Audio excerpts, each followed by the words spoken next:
Welcome, and thank you for joining us for another edition of Live by Heart Today with your hosts, Dawn Spiegelberg and Wendy R. Wolf. Our show begins now. Streaming from Retro Earth Studio and brought to you by Learn to play jazz piano like a pro, by a pro, with Jazz Piano Pro Essentials at jazzpianopro.com. and wearehistorically.com, conscious human apparel. It's time for the next episode of Live by Heart Today. Hello, welcome to the Live by Heart Today, show 43. This is a show designed to help you navigate change, uncertainty, and the new world we found ourselves living in. We'll talk a little bit about science, a little bit about how our body works, a little bit about intuition, and we'll talk a lot about transformation. I'm Dawn Spiegelberg, a posture therapist and coherence coach. We're focusing on living agreements. Today's theme is turn into change. With me for our heart to heart is my co-host, Wendy R. Wolf, professional transformation facilitator. Welcome, Wendy. Hey, Dawn. Thanks so much. It is so exciting. I love this. I love today's topic, turning into change. And it's right up my alley. And you know who else is right in resonance with this is our friend Peter, who's back again this week to play with us around this topic. So Peter, come on down. Hey, Peter, welcome.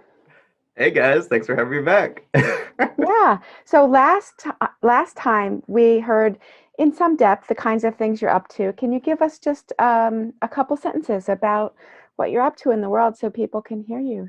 Oh yeah, just continuing my journey and helping others heal the wounds of their heart. And make transformational changes to the physical body, you know that stuff too. Yeah, I love that. I loved hearing last time how you use structure, that you have structures that help you in your life and also with your clients, and you're looking to make real results in the world. I feel like these things really help, and I'd like to talk even more about it today. I like to talk about it in terms of having a structure to dance in, because I'm a contra dancer and there's a structure, this pattern that we do. Have you done contra dancing? No, I haven't, but it sounds cool. I've looked into it a little bit. It's like it's a form of folk dancing, and the music's really fun, and it's like pretty high energy. But when I first started, I was so shy, and I was like, nobody can see me moving.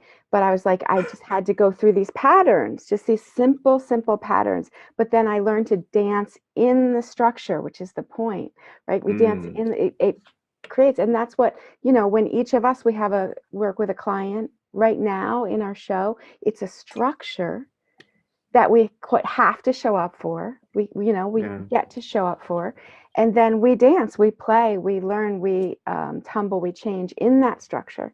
So anyway, that's what came to mind when you were talking about it last time, and I just wanted for us to play with this idea again, because it's so important. It's the male element, the holding, that holds the female receptivity, or however you want to say it. Yeah. So what do you guys say about these things? I love it. I'm down. Who wants to start it off?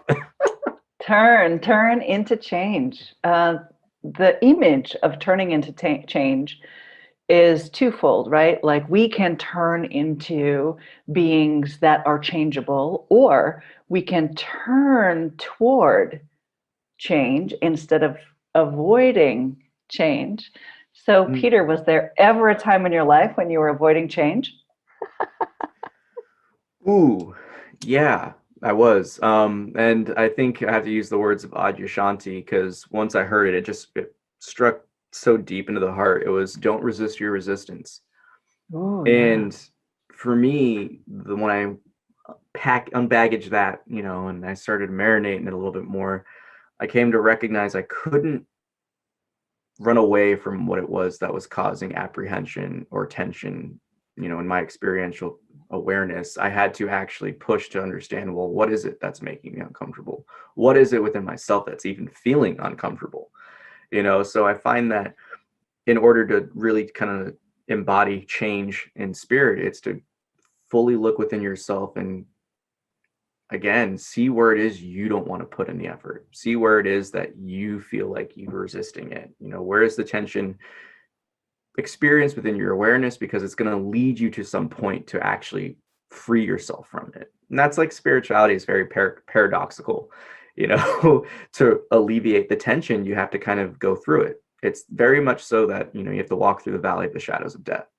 And when all of those things resonated with me, I was like, oh, it was that aha moment that kind of made me stop the procrastination cycles, the patterns of just not wanting to do it because it doesn't feel nice.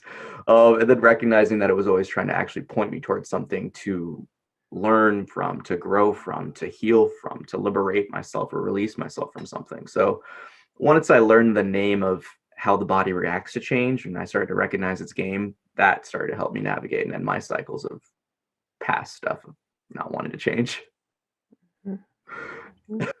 Tell me a little bit about that, the body and the change and the not wanting to change and supporting it in change.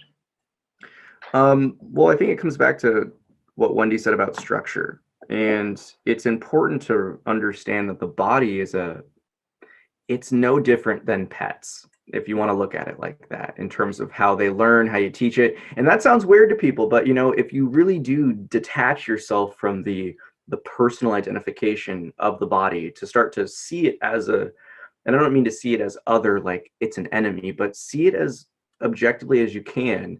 What is it trying to tell you? What is it trying to do? And because the body and, matter, we're beings of habit, it has its own expressions that it wants to get drawn towards.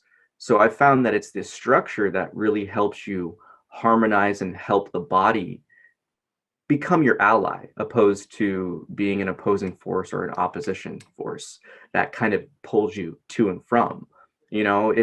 It's very much so like a horse. You're riding a horse. If the horse doesn't want to ride or walk, it's going to buck you off.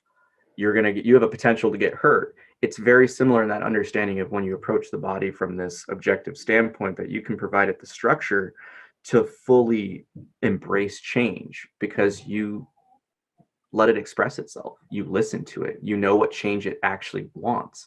Because sometimes I found that people in this process of development or change, they want to kind of immediately go to the end. They immediately want the bliss. They want the oneness. They want the love, the euphoria, but they won't take those first steps that are actually blocking them from that.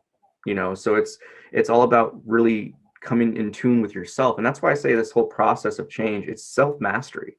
It's only happening within your environment, and your body is within your environment. So it's up for you to recognize, like, well, where does my body really want to learn and grow and heal from? And that stems from the resistance. Usually it's again, kind of like a pet or a child. That's kind of its sign of speaking out, is showing through resistance. When the child wants a cookie and they don't get a cookie and they get upset they don't get a cookie, they might throw a little bit of a tantrum. The body might do that too if you don't give it the opportunity it wants to. But it's like, oh, now my side hurts. Oh, I held on to all this stuff I wanted to speak in my heart, and now my heart hurts. So there's an area of discernment that each being has to have in this. And it's looking in the mirror, taking a deep breath and really reflecting and looking inwards to being like, what speaks to my heart? What speaks to my truth? What is my truth? Who am I? That kind of leads us to all that. Mm-hmm. I love that, Peter, because one of the primary goals of the body, and I think people forget this, but the primary goal is what scientists call homeostasis. So it wants to maintain order and consistency. Yeah. So when I stand up from my chair, there's going to be a change in blood pressure in my head, right? Because I'm changing my relationship to gravity. And the body has a specific mechanism for maintaining the blood pressure in my head just when I stand up. So you're talking about embracing different changes in order for the body to get accustomed to a different way of bringing itself back to homeostasis. And, if I just laid in bed all the time, when you get sick and sometimes you're just in bed for a couple of days, and then the first time you stand up, you're just like, whoa, that was a bad idea, right? That was the body no longer needing that, keep the blood pressure in the head, because it had stopped doing it for several days. Yeah. But of course, as you get feeling better, as you stand up out of bed, you get it back, right? You get that ability to keep blood pressure in your head. It's reestablished. So it's beautiful that you mention, how the body has its way, and incorporating change with ease and understanding is just beautiful, because the body's goal is to be neutral, right? To not have too much carbon dioxide, not have too much oxygen. But we go out for walks, right? And we increase our oxygenation so that our body can change and get accustomed to leveraging the ability to shift, right? It's brilliant. Thank you for sharing that. No, that's next level comparison. And I think it's really shines to the point that I see life always presenting the most powerful and profound lessons through life, and just how it naturally presents itself. And it's the subtleties that we overlook. And just what you said right there, like, really spoke to me, where it was, it's the body's looking for this homeostasis. And in truth, it's always seeking out that neutral point, that indifference. And I bring it back from the last episode because it brings us back to that point of neutrality, where it's, when we fully harmonize with the body, that's the position that we're in. That neutral state of indifference, of not overindulgence, of moderation, of being mindful of things, of being present for here, this moment called now. And it's just funny because I never thought about it like that. So I appreciate that with the homeostasis. You're welcome. And it just goes to show the potential of the human experience, because just like, when we're laying in bed for those few days when we're sick, when we're not undergoing this process of conscious change, of healing, of evolution, of growth, whatever you see it as, unfoldment, ascension, you're laying in the bed spiritually. And I think that's one of the coolest things that kind of brings people, and I hope this serves as motivation and hope for the listeners, is that change becomes easier over time. I see it as an exponential curve, when you finally get it, you really jump on and embrace change, because you're finally giving the body that opportunity to really develop itself. Like the physical things, the you could call them almost psychic or clairvoyant or audient or whatever it is, the numerous clairs that there are in terms of abilities and powers out there. Like, your body taps into these things effortlessly when you come into this process of unfoldment and turning or looking inward to change. So it's cool. It's cool to see that, life never ceases to amaze me, because you can have people completely different perspectives on things and it still speaks the same truth. So yeah. True is true. Yeah. There's a Christian song that in the middle of it, it says, turn, turn, turn will be our delight, till by turning, turning we come round right. And it's like, so first we learn to delight in the change. You might have heard me talk about in the past, like, I'm all about the inertia. Like, I like to be doing what I'm doing. But like, can I retrain my body? Like, I also like to jump in cold water, right? That's extreme shift. And I love it. And I know I love it, even though I don't want to do all the things and I don't want to jump, right? But like, I know I'm going to get that hit of chemicals or whatever the biology is, right? And it's going to be like, wow, right?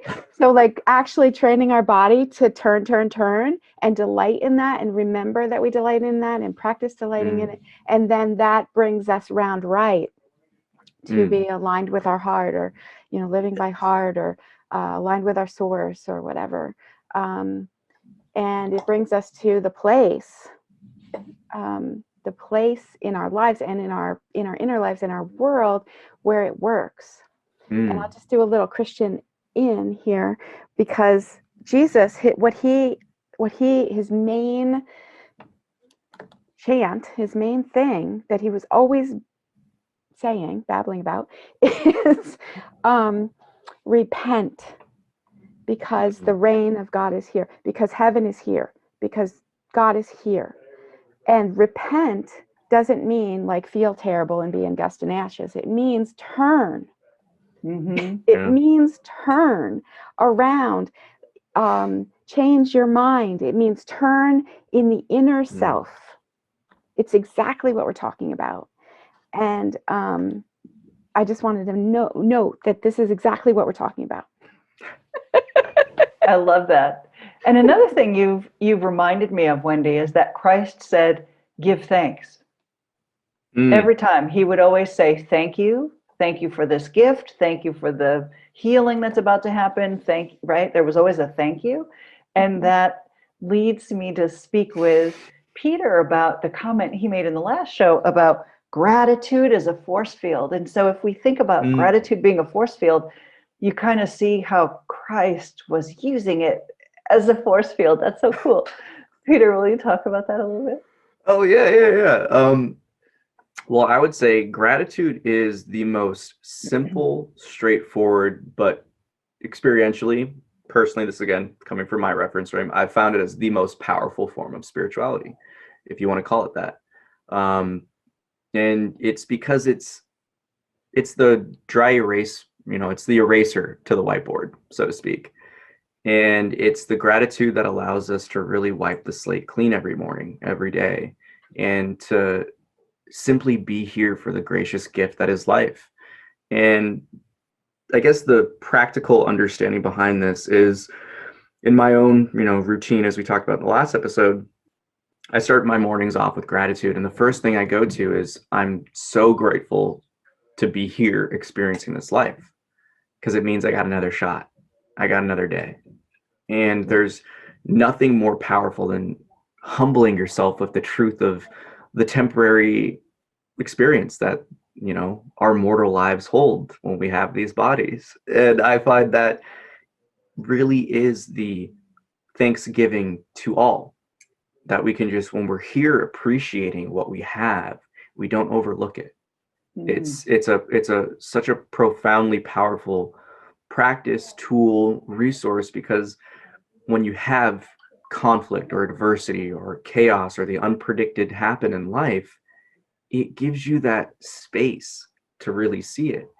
And as I talked about in the last episode, like one of the biggest things in terms of change is stopping the reactions, stopping that intimacy from the tensions felt within the body. And gratitude allows you to kind of just like lounge back and just kind of kick it and relax and experience life for what it is. Because when you know that this is a temporary experience, when you know that your loved ones, they're going to be gone one day, when you remind yourself with these profound truths that most overlook every conscious second they can, it allows you to just say, okay, this is what it is. It allows you to accept, it allows you to let go, it allows you to remain calm, it allows you to really just see it for what it is and not get caught up in the mind games and the imagination or the judgments or just the negative energies that can exist in this world.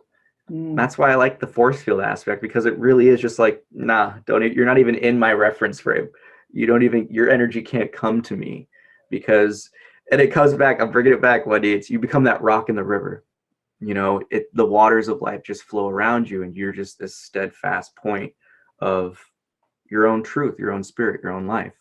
And when you live in that, it allows you just to shine your own shine. So to bring it up to grace, it just brings you to that recognition that everything is grace, that everything you experience in this life is meant to give you something, to give someone something, to offer an opportunity to heal, to grow, to learn something new. So, Dawn, I hope that answered your question. But yeah, it does. It's beautiful. And I'm reminded that the author Robin Byrne, are you familiar with her? She's the one who made the movie The Secret.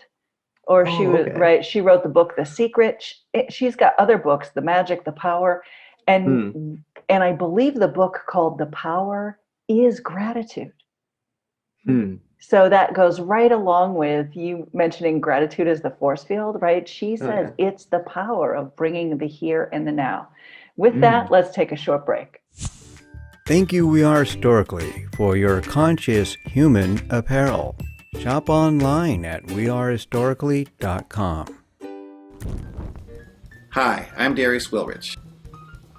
I instruct an online video course that teaches anyone how to play jazz piano like a pro with my proven step-by-step system that makes it simple to learn. Jazz Piano Pro Essentials. Enroll today at jazzpianopro.com and download my free quick start guide. Welcome back to the Live by Heart Today show. We are talking about the force field of gratitude and how powerful it is. Thank you so much, Peter, for sharing with us your experience with gratitude. And Wendy would like to speak more about gratitude. Yeah, Peter, I was fascinated to hear you. You were talking all about gratitude and how powerful it is and useful. And then you naturally spiraled into what I would call truth, into being with what is, and how powerful that is. And I was really fascinated to find, as I started reading energy, to find that for me, gratitude was the same exact vibration, same exact color as truth, being with what is, and how powerful that is, because it's like being with what is with a smiley face on it, you know. It's and then also on the other side, I found the same thing of forgiveness.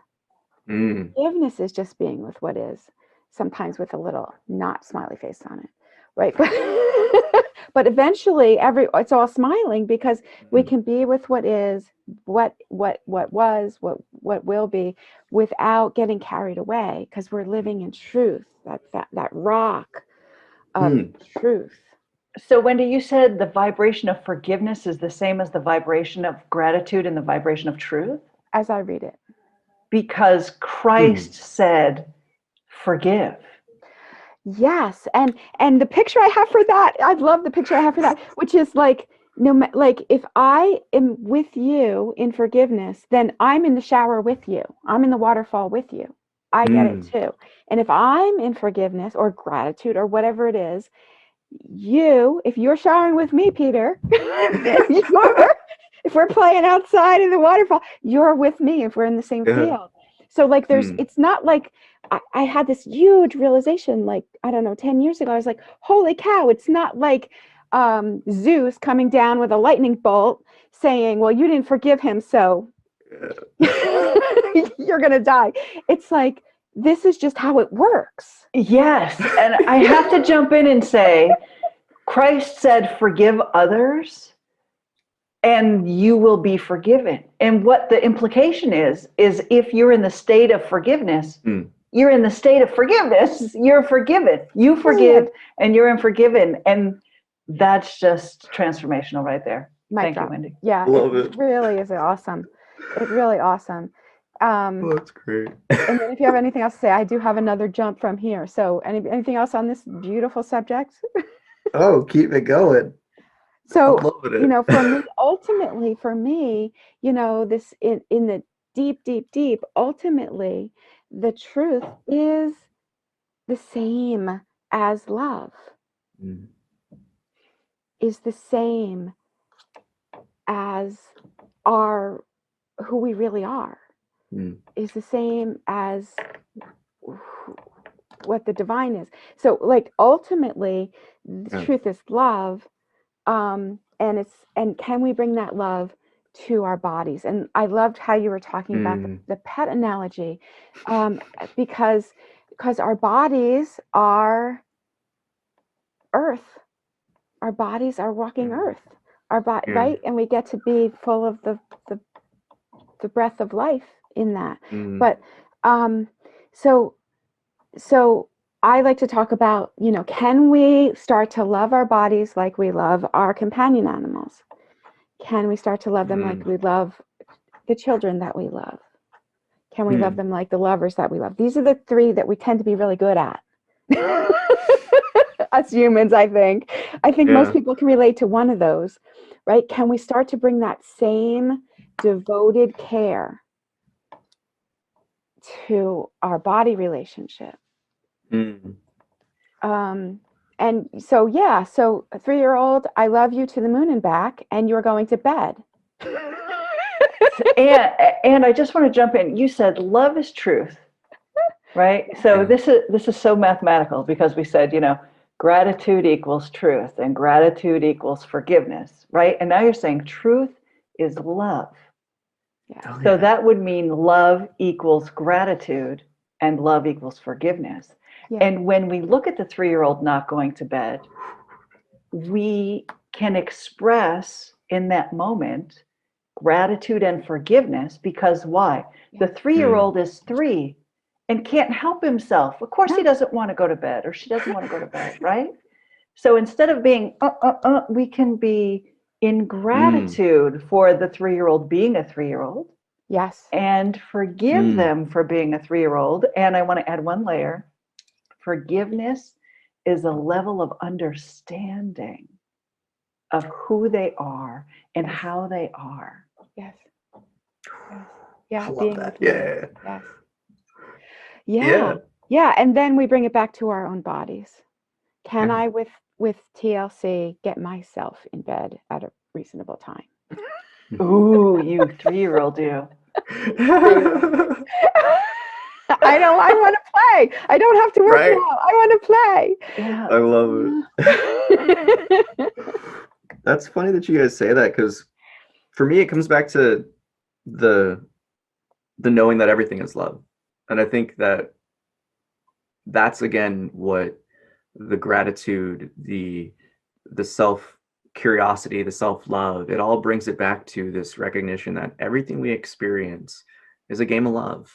Everything in this world, from the bad things we express in terms of negative habits that are destructive, we love those. We may love those more than we love the healthy, constructive habits, but everything in this life comes down to that aspect of love. And in the true words, since I love your guys' wordplay, bringing it back to the same true definition of the word sin, just misstep, misdirection, off the mark is more the more traditional answers to it or definitions for it.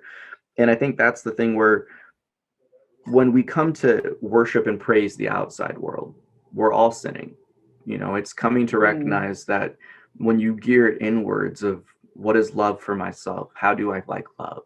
What is really me? Who am I? What is it I want to do? When you're answering those types of questions through your life, you're naturally aligning yourself again with love, with truth, because we're each here to determine our own.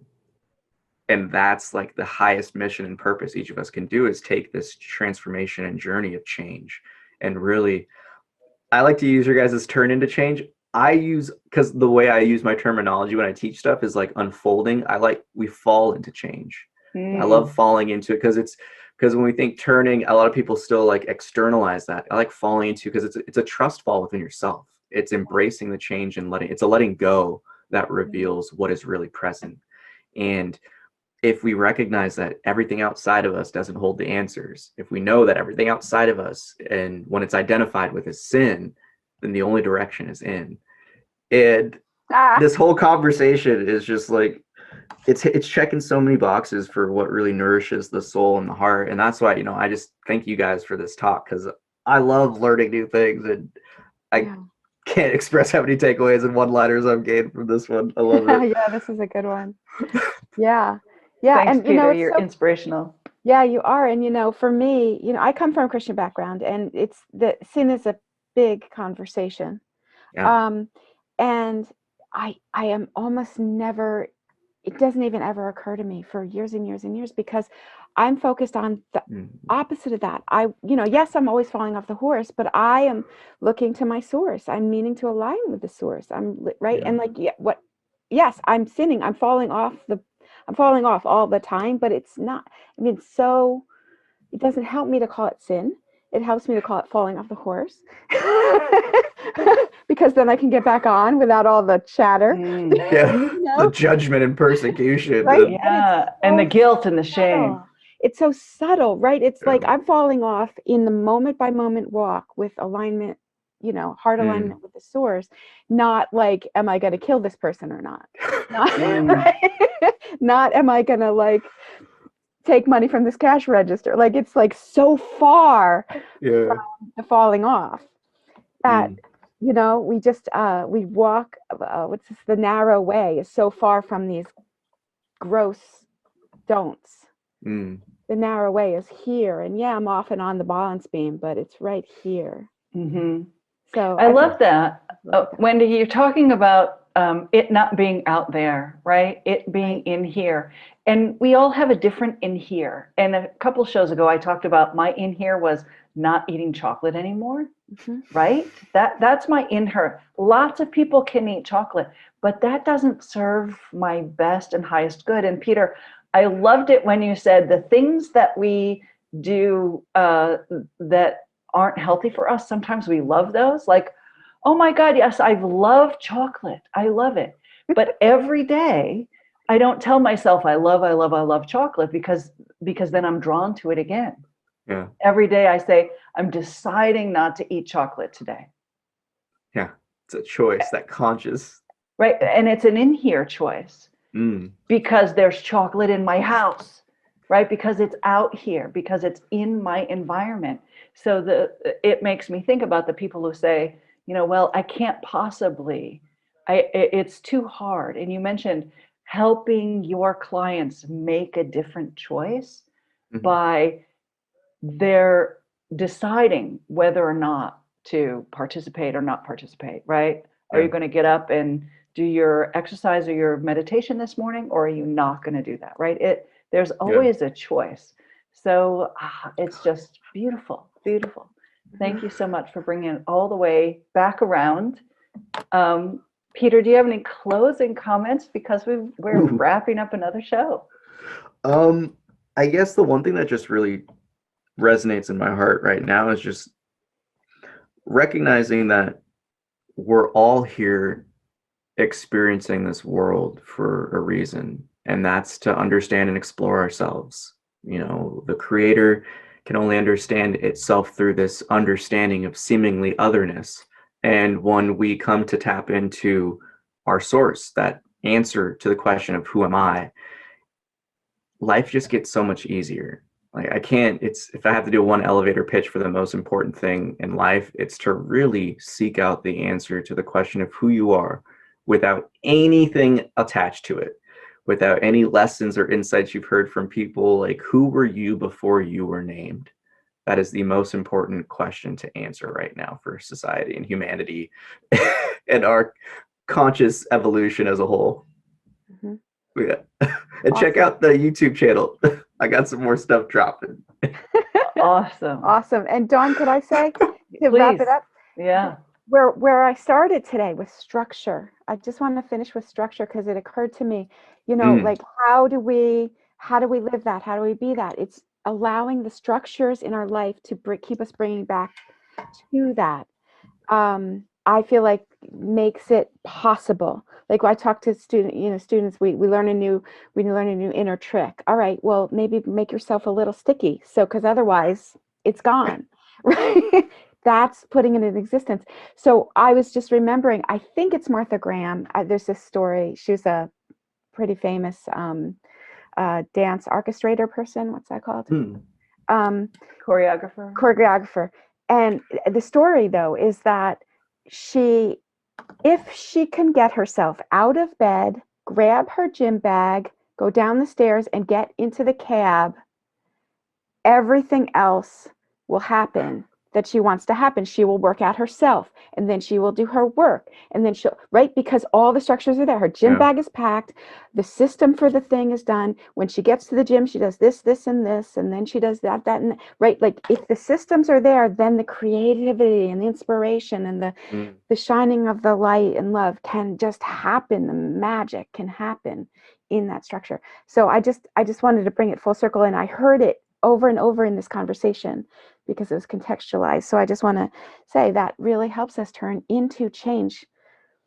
Yeah, it really does. It's true. And I have to add one thing, Wendy, because now you inspired me to say, when we're doing the thing, when she gets up, when she's grabbing her gym bag, and when she's walking to the cab, she's moving her body. When she moves her body, she's flooding her brain with proprioceptive input. When we do that, it puts our brain in an alpha wavelength. The alpha state is when we can be most creative. So I just want to bring it all the way back around. In alpha wave state, we are feeling grateful, right? We're more likely to be in a state of gratitude. We are much more generous with ourselves and with others, which is the forgiveness piece. And we're truly capable of living in and with love. So I want to quote our guest. He wrote this fabulous poem. I can't say the whole thing, but the last line. This is Peter Lucas. I am, and all is one. Yeah. Thank you so much for that, Peter. Oh, it has been an absolute pleasure to have you here. Thank you, Wendy, for your time and your insights. And thank you to everyone who's watching today. We'd love to hear from you. Our conversation is phenomenal. Please tell us what's on your heart and what you noticed. Leave us a comment below. For more information about how you can live by heart, please go to livebyhearttoday.com. And you can find Peter Lucas on YouTube and Facebook under Creatives Chat and other places, community, through Unity. Yeah, Peter's in a lot of different places. Please like and follow this page. Turn on notifications so you don't miss our program. We're here every Thursday at 4:44 Pacific time. From our heart to yours, we're creating a better tomorrow because we live by heart today. Love it. And that concludes this portion of Live by Heart Today! Thank you for watching. View more episodes on our YouTube channel. Don't forget to like and subscribe. Let's give a shout out to our sponsors. Shop online at wearehistorically.com. Conscious Human Apparel. Hi, I'm Darius Wilrich. I'll teach you everything you need to know about playing jazz piano like a pro with my 12-week online video course and downloadable guidebook, Jazz Piano Pro Essentials. Enroll today at jazzpianopro.com.